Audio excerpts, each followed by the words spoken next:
Maya was 23 years old, but when she looked in the mirror, she didn't see a woman.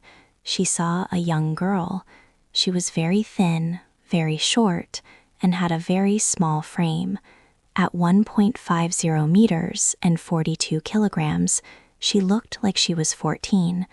When she went shopping, she often had to buy clothes in the children's section because adult sizes were too big for her. This made her feel like she didn't belong in the adult world. When she went out with her friends, people often thought she was their little sister or even their daughter. Her friends sometimes made jokes that hurt her feelings. "Maya, do you need a kids menu?" They would laugh while looking at the menu. Maya laughed with them to hide her pain, but inside she felt a deep shame. She hated telling people her age at work or at parties. She was afraid they would say, "No way, you look way too young. Are you sure you are 23?" She felt invisible and powerless. Her only support was her father. He was a strong, kind man with calloused hands and a big heart. He loved her more than anything. He often told her, "Maya, the body is like a garden. If you take care of it, if you feed it well and give it sun, it will grow. But you must do it for yourself, not to stop the jokes of others. True strength starts in the mind." One Tuesday evening, Maya's life changed forever. Her father died suddenly from a heart attack while he was working in the garden. The shock was terrible. Maya felt lost, like a small boat in a giant storm. Without her father's voice to guide her, the world felt cold and scary. During the long weeks after the funeral, Maya stayed in her dark room. She looked at her thin arms and felt even smaller than before. But then she remembered her father's favorite phrase, "Life does not wait for anyone, Maya. You must enjoy every moment and build your own path." She realized she was wasting her life being ashamed. She was tired of being the little girl who was afraid of her own reflection. She went to the garage and took her father's old leather sports bag. It smelled like old sneakers and hard work. Inside, she found a note he had written years ago. "Strength doesn't come from what you can do. It comes from overcoming the things you once thought you couldn't." Maya touched the paper and cried. She decided right then she was going to change. She was going to become her best self for him and for her. The next morning, Maya walked to the local gym. The building was loud and full of energy. She was very nervous. Her heart was beating fast in her chest. As she opened the door, she saw big men lifting heavy weights and fit women running fast on treadmills. The sound of falling iron and upbeat music filled the air. At the reception, she nervously signed up for a membership. A personal trainer named Mark approached her. He was tall, muscular, and had a very encouraging smile. "Hi, I'm Mark. Ready for your first workout?" he asked kindly, noticing her hesitation. "I want to be strong," Maya said, her voice shaking a little. "I want to gain weight and build muscle. I don't want to look like a child anymore." Mark smiled and nodded. "That is a great goal. First, we need a plan. Transformation is a marathon, not a sprint. We will focus on strength training and a very specific diet." They started with a warm-up to prepare her joints. Maya spent 5 minutes on the elliptical machine to get her heart rate up and her blood flowing. Then Mark showed her how to do dynamic stretching to prevent injuries. "You must always protect your body," he warned. "Today we will learn the basics," Mark explained, opening his clipboard. "We will do 3 sets of 10 repetitions for each exercise. This is called a full body routine. We want to wake up every muscle in your body." The first exercise was the squat. "This is the king of exercises," Mark said, pointing to the squat rack. "It works your legs, your back, and your glutes." Maya put a light barbell on her shoulders. It felt heavy at first. "Keep your back straight, chest up, and go down like you are sitting on a chair," Mark coached. Maya lowered herself slowly. Her legs were shaking like leaves in the wind. After 10 reps, she felt a strange hot sensation. "I feel it," she shouted. "That's the burn," Mark laughed. "That means your muscles are working." Next, they moved to the bench press. Maya lay down on the flat bench. She had to push the metal bar up from her chest toward the ceiling. It was much harder than it looked. "I'll be your spotter," Mark said, standing behind her head. He kept his hands near the bar to help if it became too heavy. "Focus on your form. Don't rush. Quality is better than quantity. Breathe out as you push." After the chest, they worked on the back with lat pull-downs. Maya sat at the machine, grabbed the wide bar, and pulled it down to her upper chest.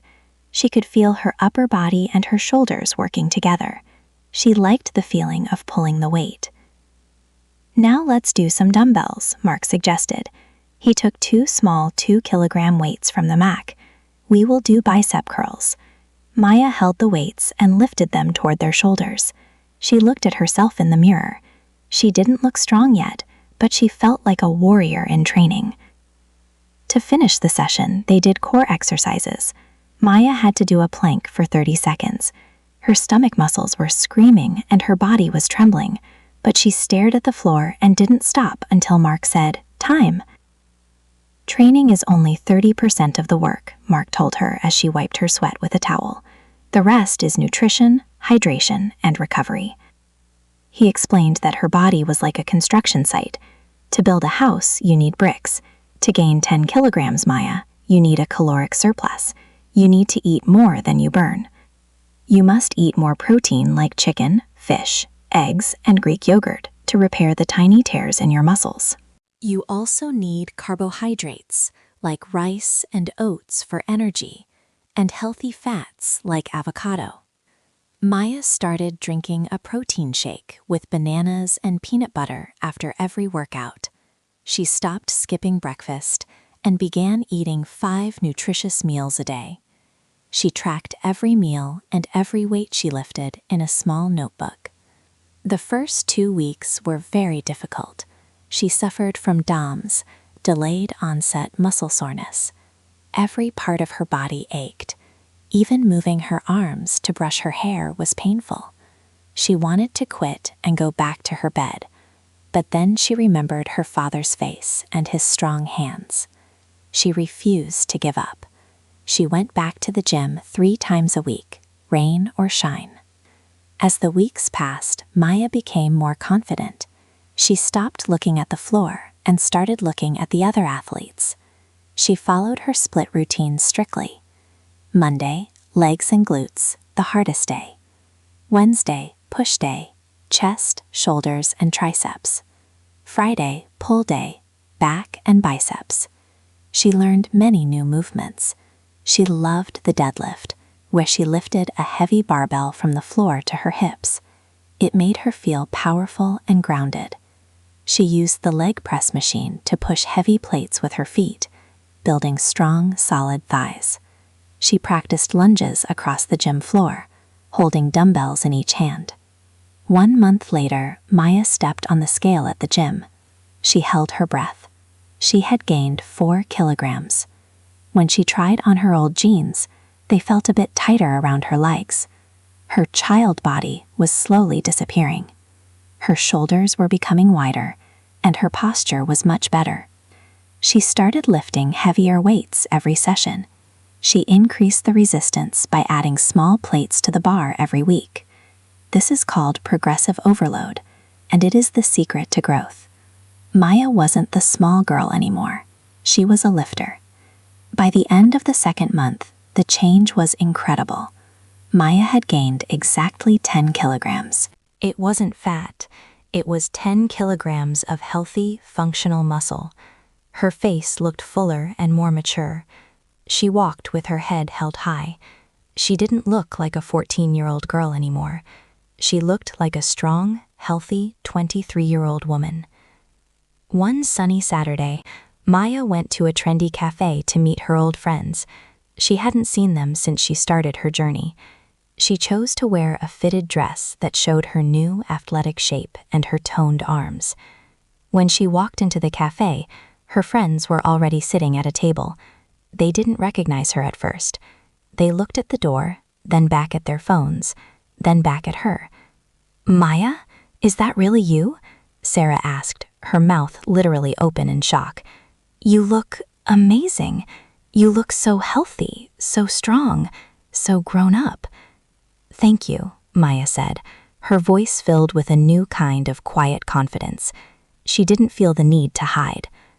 Later, a waiter came to their table to take their order. He looked at Maya, smiled, and asked, "And for you, madam, can I see your ID for the glass of wine, please?" Maya smiled brightly and handed him her ID. "I'm 23, she said clearly and firmly. For the first time in her life, she wasn't ashamed of her age. She was proud of every year she had lived and every kilogram she had gained. That night, after the celebration with her friends, Maya went to the gym for a late-night session. The gym was quiet and peaceful. She looked at the iron weights, the benches, and the cables. They were not just cold machines. They were the tools that helped her build a new life. She realized that becoming her best self wasn't just about the 10 kilograms on the scale. It was about the discipline of waking up early. It was about the courage to enter a place where she felt small and stay until she felt big. It was about the mental strength she found during those difficult sets. She stood in front of the large gym mirror and put her hands on her hips. She saw a woman with strong legs, powerful arms, and a peaceful heart. She saw someone who could protect herself and take care of her future. "I did it, Dad," she whispered into the silence of the gym. "I grew the garden." Maya knew that her journey was just beginning. There would be more weights to lift and more goals to reach. But now she wasn't afraid of being invisible. She was ready to face the world, lifting whatever weight life decided to put in front of her with a smile. Maya's story is a reminder that it is never too late to change. We all have moments when we feel small or invisible, but the power to grow is already inside us. Whether you want to gain weight, lose weight, or simply feel more confident, the first step is always the hardest. Remember, your body is a garden. If you give it the right food, the right exercise, and the right mindset, you will see the results. Don't wait for a perfect time to start. Maya started when she was grieving and afraid, and that made her transformation even more powerful. You are capable of more than you think. Today is the day to start becoming your best self. Did Maya's story inspire you? If you enjoyed this video and want to learn more English while following inspiring stories, don't forget to like this video. It helps us reach more people who need a boost of motivation. Subscribe to the channel. Hit the notification bell so you never miss a new lesson or story. Comment below. What is your best self goal for this year? Tell us about your own gym journey or your goals in the comments. We love reading your stories.